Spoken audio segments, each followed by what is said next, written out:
जुड़ चुके हैं हमारे साथ, बात करें उनसे। जी, लगातार आतंकवादियों के हमले लगातार कठुआ डिस्ट्रिक्ट में हो रहे हैं, उसको देखते हुए क्या कहते हैं जी? लगातार 4 जो शहीद हो गए हमारे जवान। बहुत अफसोस की बात है, चिंता का विषय है। 8वां दिन चल रहा है एनकाउंटर का। 2 आदमी आतंकवादी मारे गए हैं, 4 हमारे पुलिस वाले जवानों ने शहादत दे दी, कुछ जख्मी हैं। तो लगता है कि सिक्योरिटी ग्रिड को मजबूत करने की जरूरत है कि जम्मू रीजन जो पीसफुल था, अब नवरात्रों के फेस्टिवल है, लोग दहशतगर्दी में, नेशनल हाईवे ऑलमोस्ट इन्वॉल्व हुआ। फारफलंग एरिया, चाहे आपने पिछले दिनों देखा बसोली बिलावर मिसिंग होती है, उसके बाद डेड बॉडीज मिलती हैं। तो ये एनकाउंटर भी यहाँ पे अभी तक चल रहा है, ये चिंता का विषय है। क्योंकि अमित शाह जी बोलते हैं कहीं गोली नहीं चली, कहीं बम धमाके बाजे नहीं, तो ये जो 8 दिन का एनकाउंटर है, ये क्या है?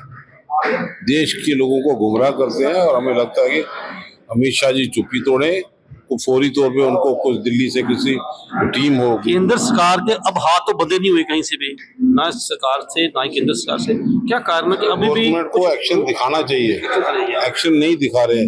56 इंच की छाती दिखाई नहीं दे रही, इन्फ्लेशन बढ़ रही है, इसलिए चिंता का विषय को समझते हुए हम लोगों ने प्रेस मांग की कि 1 करोड़ रुपया दिए जाए जो शहीद हो चुके हैं, उसको क्या करेंगे? जरूर देना चाहिए उनको, जो देश की खातिर कुर्बान हुए।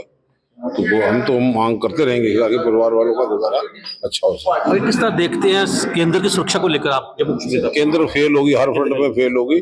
और आप देखिए जहाँ पे वारदात हुई, इन्वेस्टर अब ऐसे कौन है जम्मू कश्मीर में दफा तोड़ने के बाद? यही सुनते रहे बड़े बड़े इन्वेस्टर आएंगे, टाटा, बिरला, पोलो, अभी तक तो आया ही नहीं कोई।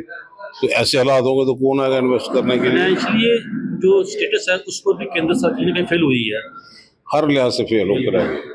ये थे रमन भल्ला जी ने कहना कि हर स्टेज पर जो केंद्र सरकार फेल हुई है, खासकर मिलिटेंट्स को लेकर कोई भी नीति जो है केंद्र सरकार की नहीं, इसके चलते लगातार हमले हो रहे हैं और आतंकवादी लगातार हावी होते जा रहे हैं। जुड़ चुके हैं हमारे साथ, बात करें उनसे। जी, लगातार आतंकवादियों के हमले लगातार कठुआ डिस्ट्रिक्ट में हो रहे हैं, उसको देखते हुए क्या कहते हैं जी? लगातार 4 जो शहीद हो गए हमारे जवान। बहुत अफसोस की बात है, चिंता का विषय है। 8वां दिन चल रहा है एनकाउंटर का। 2 आदमी आतंकवादी मारे गए हैं, 4 हमारे पुलिस वाले जवानों ने शहादत दे दी, कुछ जख्मी हैं। तो लगता है कि सिक्योरिटी ग्रिड को मजबूत करने की जरूरत है कि जम्मू रीजन जो पीसफुल था, अब नवरात्रों के फेस्टिवल है, लोग दहशतगर्दी में, नेशनल हाईवे ऑलमोस्ट इन्वॉल्व हुआ। फारफलंग एरिया, चाहे आपने पिछले दिनों देखा बसोली बिलावर मिसिंग होती है, उसके बाद डेड बॉडीज मिलती हैं। तो ये एनकाउंटर भी यहाँ पे अभी तक चल रहा है, ये चिंता का विषय है। क्योंकि अमित शाह जी बोलते हैं कहीं गोली नहीं चली, कहीं बम धमाके बाजे नहीं, तो ये जो 8 दिन का एनकाउंटर है, ये क्या है?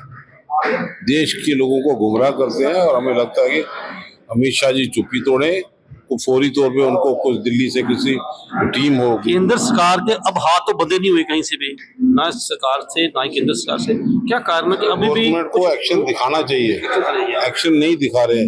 56 इंच की छाती दिखाई नहीं दे रही, इन्फ्लेशन बढ़ रही है, इसलिए चिंता का विषय को समझते हुए हम लोगों ने प्रेस मांग की कि 1 करोड़ रुपया दिए जाए जो शहीद हो चुके हैं, उसको क्या करेंगे? जरूर देना चाहिए उनको, जो देश की खातिर कुर्बान हुए।